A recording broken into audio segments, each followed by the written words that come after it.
નમસ્કાર મિત્રો, તમારું સ્વાગત છે આપણી યુટ્યુબ ચેનલ ગુજરાત પોલીસ કી પાઠશાલામાં. ગુજરાત પોલીસ કોન્સ્ટેબલ 2026ના લાખો ઉમેદવારો માટે આજે એક ખૂબ જ મહત્વપૂર્ણ અપડેટ છે. માર્ક જાહેર થઈ ગયા છે અને હવે દરેક ઉમેદવારના મનમાં માત્ર એક જ સવાલ છે, મેરિટ કેટલું જશે? તો આ વિડીયોમાં કોઈ પણ અફવા નહીં, માત્ર ડેટા, પ્રીવિયસ યર ટ્રેન્ડ અને પેપર લેવલના આધારે category wise expect merit analysis કરીશું. જો તમે જનરલ, એસસીબીસી, ઈડબ્લ્યુએસ, એસસી અથવા એસટીમાંથી કોઈ પણ કેટેગરીમાં હોય તો આ વિડીયો અંત સુધી જરૂર જુઓ, કારણ કે છેલ્લે હું સેફ સ્કોર પણ જણાવવાનો છું. અને જો તમે ગુજરાત પોલીસની દરેક ઓફિશિયલ અપડેટ સૌથી પહેલા મેળવવા માંગતા હોય તો ચેનલને સબસ્ક્રાઇબ કરી બેલ આઇકન દબાવવાનું ભૂલતા નહીં. ચાલો શરૂ કરીએ આજનું આપણું આ મહત્વનું મેરિટ એનાલિસિસ. તો આજે આપણે સૌપ્રથમ વાત કરીશું કે અંદાજિત ડીવી ક્યારે આવી શકે છે. તો ઘણા ઉમેદવારો કોમેન્ટમાં પૂછતા હોય છે કે ડીવી મેરિટ ક્યારે આવી શકે છે. તો ઓગસ્ટના બીજા કાં તો ત્રીજા અઠવાડિયામાં ડોક્યુમેન્ટ વેરિફિકેશનનું લિસ્ટ જાહેર થઈ શકે છે અને ટોટલ 25,000 જેટલા ઉમેદવારોનું લિસ્ટ જાહેર થશે. તો આ માત્ર અંદાજિત છે. જ્યારે ભરતી બોર્ડ જાહેર કરશે ત્યારે આપણે ફરીથી આ વિડીયો બનાવીશું ડોક્યુમેન્ટ વેરિફિકેશન માટેનો. તો આપણે પછી વાત કરીએ કે જે 2026ની જે પોલીસ કોન્સ્ટેબલની જે ભરતી છે તેમાં કુલ પોસ્ટો 12,733 છે. તો તેમાં કેટેગરી વાઇઝમાં જનરલની 5,617 સીટો અને ઈડબ્લ્યુએસની 1,351 સીટો, એસસીબીસી માટે 2,807, એસસી માટે 2,073 જગ્યાઓ અને એસટી માટે 885 જગ્યાઓ, ટોટલ 12,733. તો આ માત્ર અંદાજિત આંકડો છે. તો ઘણા ઉમેદવારોનો કોમેન્ટ આવેલી, તેમને ધ્યાનમાં રાખીને આપણે ડોક્યુમેન્ટ વેરિફિકેશન માટે અંદાજિત કટઓફ અને અગાઉ જે 2025માં જે ડીવીનું કટઓફ હતું ધ્યાનમાં રાખી અને આ વખતે પેપરનું લેવલ અને જે અગાઉ જે મિત્રોએ આપણે જે વિડીયોમાં કોમેન્ટ કરેલી તો તેમની માર્કને ધ્યાનમાં રાખીને આપણે આ ડોક્યુમેન્ટ વેરિફિકેશનનું કટઓફ બનાવેલ છે. તો આપણે અંદાજિત ડોક્યુમેન્ટ વેરિફિકેશનના કટઓફની વાત કરીએ તો કેટેગરી વાઇઝ તો જનરલ મેલમાં 122 થી 126 વચ્ચે રહી શકે છે અને જનરલ ફિમેલમાં 100 થી 104 વચ્ચે રહી શકે છે ડોક્યુમેન્ટ વેરિફિકેશન માટેનું મેરિટ. ઈડબ્લ્યુએસમાં મેલ માટે 96 થી 100 વચ્ચે અને ફિમેલ માટે 82 થી 85. એસસીબીસી મેલમાં 110 થી 115 અને ફિમેલમાં 82 થી 85. એસસીમાં મેલ માટે 96 થી 100 અને ફિમેલ માટે 82 થી 85. અને એસટીમાં મેલ માટે 82 થી 86 અને ફિમેલમાં 80 થી 83 વચ્ચે. તો હવે આપણે ઘણા ઉમેદવારોને ખબર નથી હોતી કે ડીવી કટઓફ અને ફાઇનલ મેરિટનો ફરક શું હોય છે. તો સૌપ્રથમ ડીવી કટઓફની વાત કરીએ તો ડીવી માટે શોર્ટ લિસ્ટ અને ડોક્યુમેન્ટ વેરિફિકેશન માટે ઉમેદવારોને બોલાવવામાં આવે છે અને ફાઇનલ સિલેક્શન નથી આવી રહ્યું. એના પછી ફાઇનલ મેરિટ પડે છે. ફાઇનલ સિલેક્શન માટે મહત્વપૂર્ણ કેટેગરી વાઇઝ અને તમને કયું કેડર અને પરફોર્મન્સ અસર કરે છે અને ડીવી પછી અંતિમ નિર્ણય. ડીવી કટઓફ અને ફાઇનલ મેરિટ એક સરખા હોતા નથી. તો આપણે મેલ કેટેગરી માટે ફાઇનલ મેરિટનું અંદાજિત મેરિટની આપણે વાત કરીએ તો જનરલમાં 130 થી 145 વચ્ચે રહી શકે છે અને ઈડબ્લ્યુએસમાં 115 થી 125 વચ્ચે અને એસસીબીસીમાં 120 થી 135 વચ્ચે અને એસસીમાં 105 થી 115 વચ્ચે અને એસટીમાં 90 થી 100 વચ્ચે રહી શકે છે. તો આ માત્ર અંદાજિત ફાઇનલ મેરિટ છે. ફાઇનલ મેરિટ જાહેર થયા પછી બદલાઈ શકે છે. કટઓફ દરેક વર્ષે બદલાઈ શકે છે. તમારી તૈયારી તમારી સફળતાની ચાવી છે.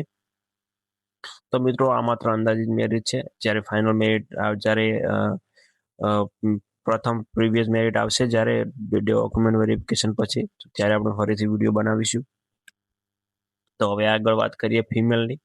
ફિમેલના અંદાજિત મેરિટ વિશે ઘણા વિદ્યાર્થીઓ કોમેન્ટમાં તેમના માર્ક જણાવેલા અને તેમને પૂછેલું કે આટલા માર્કે શું સિલેક્શન થશે કે નહીં. તો તેમની કોમેન્ટને ધ્યાનમાં રાખીને આપણે કટઓફ બનાવેલું છે. તો જનરલ ફિમેલમાં 110 થી 115 વચ્ચે, ઈડબ્લ્યુએસ ફિમેલમાં 105 થી 110, એસસીબીસી ફિમેલ 108 થી 114, એસસી ફિમેલ 105 થી 108, એસટી ફિમેલ 85 થી 90 વચ્ચે. તો આ માત્ર અંદાજિત ફાઇનલ મેરિટ છે. ફાઇનલ મેરિટ જાહેર થયા પછી બદલાઈ શકે છે. તો હવે આગળ વાત કરીએ કે જે ગુજરાત પોલીસ કોન્સ્ટેબલ 2025નું ઓફિશિયલ મેરિટ લિસ્ટ છે. તો ઓફિસર મેરિટમાં હથિયારી પોલીસ કોન્સ્ટેબલમાં કેટેગરી વાઇઝ મેલ ફિમેલ અને એક્સ સર્વિસમેન. તો હથિયારી પોલીસ કોન્સ્ટેબલમાં 2025માં જનરલનું મેરિટ હતું 132.75 મેલ અને ફિમેલનું હતું 114 અને એક્સ સર્વિસમેન 106.20. ઈડબ્લ્યુએસ મેલ 125.75 અને ફિમેલ 98.25 અને એક્સ સર્વિસમેન 100.60. એસસીમાં 121.75 મેલ અને ફિમેલ 102.75. એસસીબીસી મેલ 127.75 અને ફિમેલ 105.75. એસટી 101.50 મેલ અને ફિમેલ 80. હથિયારી પોલીસ કોન્સ્ટેબલની વાત કરીએ તો જનરલમાં મેલ 125 અને ફિમેલ 101.25 તો એક્સ સર્વિસમેન 100. ઈડબ્લ્યુએસમાં મેલ 122, ફિમેલ 83.25 અને એક્સ સર્વિસમેન 97.60. એસસીમાં મેલ 118 અને ફિમેલ 96.75. એસસીબીસી મેલ 123.25 અને ફિમેલ 96.25 અને એક્સ સર્વિસમેન 98.60. એસટીમાં મેલ 91 અને જેલ સિપાહીની વાત કરીએ તો જનરલમાં મેલ 122, ફિમેલ 98.25 અને એક્સ સર્વિસમેન 97.60. ઈડબ્લ્યુએસ મેલ 119 અને ફિમેલ 80.50, એક્સ સર્વિસમેન 95.20. એસસીમાં મેલ 116, ફિમેલ 96.25. એસસીબીસી મેલ 121.25, ફિમેલ 98 અને એક્સ સર્વિસમેન 97. એસટીમાં મેલ 81. એસઆરપીની વાત કરીએ તો જનરલમાં મેલ 121, x servicemen 88.50, EWS 118.50, SC 115.50, SCBC 120.25, x servicemen 82.25, ST 80.50. તો આ માત્ર સેફ માર્ક છે અને એવું નથી હોતું કે દરેક વખતે માર્કમાં વધારો ઘટાડો થતો હોય છે. તો આ વખતે પણ જે આ મેરિટ જે ગઈ સાલ 2025નું મેરિટ છે તેમાં દરેક કેટેગરીમાં 2 થી 3 માર્કનો વધારો થઈ શકે છે. તો આ માત્ર આપણો અંદાજ છે. ફાઇનલ મેરિટમાં અન્ય પરિબળો જેમ કે વેકેન્સી, કેન્ડિડેટ, પેપર લેવલ અને ડીબી અસર કરતું હોય છે અને ફાઇનલ મેરિટ ઓફિશિયલ જાહેર થયા પછી જ સાચી સ્થિતિ જાણી શકાય છે. વધુ માહિતી, વધુ સુરક્ષિત ભવિષ્ય. તો હવે આપણે આગળ વાત કરીએ કે ગુજરાત પોલીસ કોન્સ્ટેબલ 2026માં કેટેગરી વાઇઝ સેફ માર્ક કેટલું સારું કહેવાય. તો ઘણા ઉમેદવારો કોમેન્ટ કરતા હોય છે કે મારે આટલા માર્ક છે, 130 છે, 125 છે, 135 છે, તો કે આ માર્ક સારા કહેવાય. તો આપણે કેટેગરી વાઇઝ વાત કરીએ તો જનરલ માટે 125 થી 140 વચ્ચે અંદાજિત મેરિટ રહી શકે છે. તો જે લોકોને 140 પ્લસ માર્ક છે તો તેને સેફ સ્કોર કહેવાય અને તેમની ખૂબ સારી શક્યતા કહેવાય. અને ઈડબ્લ્યુએસ માટે 115 થી 130 વચ્ચે મેરિટ રહી શકે છે. તો તેમ જે લોકોને ઈડબ્લ્યુએસમાં 130 પ્લસ હોય તો તેઓની શક્યતા સારી કહી શકાય, સેફ સ્કોર કરી શકાય છે તેમના માટે. અને એસસીબીસીમાં 120 થી 135 વચ્ચે. તો જે લોકોને 130 પ્લસ માર્કિંગ હોય તો તેમને ખૂબ જ સારી શક્યતા કહી શકાય. અને એસસીમાં 110 થી 120 વચ્ચે અને જે એસસીમાં જે ઉમેદવારોને 120 પ્લસ છે તો તેમની સારી શક્યતા કહી શકાય. એસટીમાં 90 થી 105. તો જે લોકોને 105 કે 100 થી વધારે હોય તો તેમની સારી શક્યતા છે એસટી કેટેગરી માટે. તો આપ સેફ માર્ક લિખિત પરીક્ષાના આધારે અંદાજિત છે. ફાઇનલ મેરિટમાં અન્ય પરિબળો જેમ કે વેકેન્સી, કેન્ડિડેટ, પેપર લેવલ, ડીવી અસર કરે છે. ફાઇનલ મેરિટ ઓફિશિયલ જાહેર થયા પછી સારી સ્થિતિ જણાય છે. વધુ માર્ક, વધુ સુરક્ષિત ભવિષ્ય. તો જેટલા વધુ માર્ક એટલી જ વધુ મેરિટમાં સુરક્ષા. તો હવે આગળ વાત કરીએ કે ગુજરાત પોલીસમાં ડોક્યુમેન્ટ વેરિફિકેશનની ટાઈમલાઈન. તો આપણે મેન વાત કરીએ કે ગઈ 2025માં રાઇટરની એક્ઝામ 25 જૂન 2025ના હતી અને આ વખતે 14 જૂનના હતી, 14 જૂન 2026ના. તો ગઈ ફેર પ્રોવિઝનલ આન્સર કી જૂનના 6-7 દિવસ પછી આવેલી અને આ વખતે 20/6/2026ના આવેલી.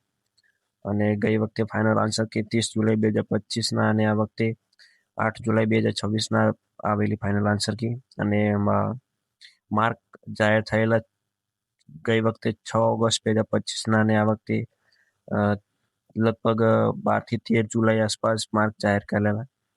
અને રીચેકિંગની લાસ્ટ ડેટ ગઈ વખતે 21 ઓગસ્ટ 2026 હતી અને તેના બાદ 27 ઓગસ્ટ 2025 એટલે 6 દિવસ પછી રીચેકિંગનું રિઝલ્ટ, ડીવી કટ ઓફ અને ડીવી લિસ્ટ જાહેર થયેલું.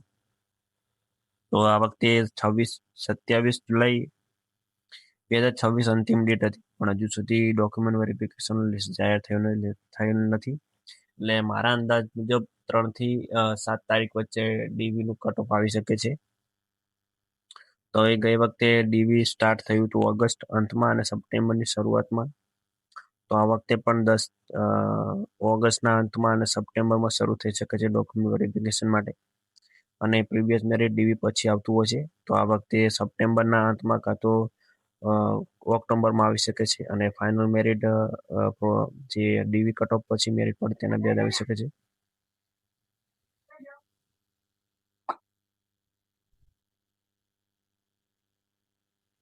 અને આ માત્ર અંદાજિત તારીખ છે, તો ઓફિશિયલ નોટિસ આવ્યા ત્યારે જ ફાઇનલ કન્ફર્મેશન માનવું. તો મેરિટ નક્કી થવા પાછળના મહત્વના પરિબળની વાત કરીએ તો ઉમેદવારોની સંખ્યા, પેપરનું લેવલ, કુલ જગ્યાઓની સંખ્યા, પ્રશ્નો રદ થવા અથવા બદલાવા અને અયોગ્ય ઉમેદવારોનું ડિસ્ક્વોલિફિકેશનનું લિસ્ટ પણ હવે જાહેર થશે. અને આ બધા પરિબળો મળીને ફાઇનલ મેરિટ લિસ્ટ નક્કી કરે છે. સચોટ માહિતી માટે અધિકૃત જાહેરાતની રાહ જુઓ. આ તમામ મુદ્દા અંદાજિત આધારિત છે. અંતિમ નિર્ણય ગુજરાત પોલીસ રિક્રુટમેન્ટ બોર્ડ દ્વારા થશે.